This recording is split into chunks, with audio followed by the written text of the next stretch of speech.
Hey everyone, in this tutorial, I'm going to walk you through how to do an S-walk. This is an edge work style technique that you can throw into really any routine. So I always recommend wearing sandals when you're doing edge work because you have more range of mobility in your ankles, but you can also do this in boots if you like. So I'm going to be on the left side of my pole. This is my right hand. I'll have my right hand on the pole, and the first thing that's going to happen is your weight will be in your left foot, and your right knee will be a little bit bent. Now, I'm going to think about drawing an S, kind of, on the floor. That's why it's called an S walk.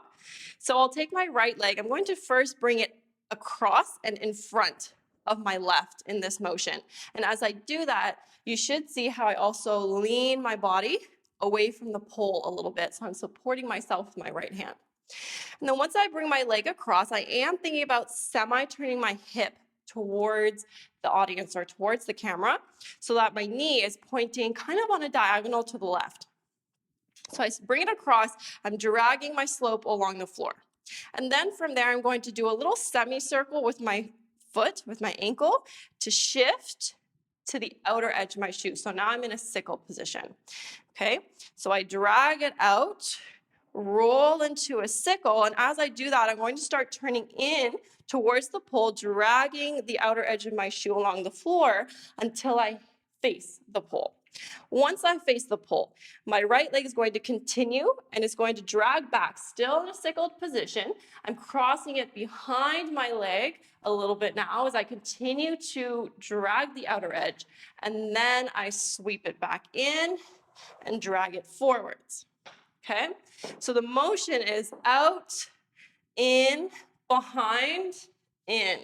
So it's an S, but it's also semi-infinity sign like, or like a figure 8. Okay, I'll do it again from this angle, and then I'll show you from a different angle so you can see a little bit better from behind. So again, we start here. I'll bring my leg across on the slope. And then I roll to the outer edge, turning into the pole, dragging my leg back towards the audience a little bit as I keep dragging, sitting my hips back at the same time, and then I drag it back in. So every time I reach my foot away from the pole, I also let my hips move in that direction as well. When I drag my leg across here, another variation you can do, if you find that's too much to keep this leg straight, you can bend it. So if you drag it here, you'd bend your leg, then make that little circular motion as you pull back in and re-straighten the leg. Instead of going here, leg straight, and then in. Especially if you don't have as much ankle flexibility or knee flexibility, then it might feel better to bend the knee. I'm going to show you what that looks like now from back. So I will go here. Okay, so right now I'm facing my audience. So again, I'll take my leg out, across, roll to the outer edge, turn in, face the pole, and then drag my leg back, circle it back to the slope as I bring my leg in. We'll do one more time from another angle. So now my audience is over here.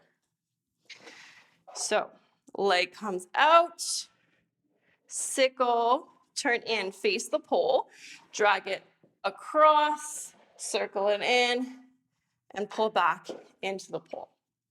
Okay, so hopefully with those other angles, you'll be able to really see the angles and the shapes that I make with my shoe on the floor. Weight is very much supported in my left leg the entire time as I do this, and I am using my right hand a lot to help me move in and away from the pole. So make sure you feel very supported there. And of course, you can do this on the other side too. I always recommend that just to challenge your brain a little bit. But with this one, the biggest thing is being able to line up your hips moving in and away from the pole at the right time to match the movement of your shoe, because that just adds a little bit more texture to it rather than just trying to move your heel on the floor. So it involves the rest of your body. And by moving your hips with your shoe, it actually helps you get a little bit more range of motion in your ankle because you're creating more space to be able to reach your leg towards the floor and create more of an angle while still making contact with the shoe on the floor. So there you have it. That is how you do your S walk.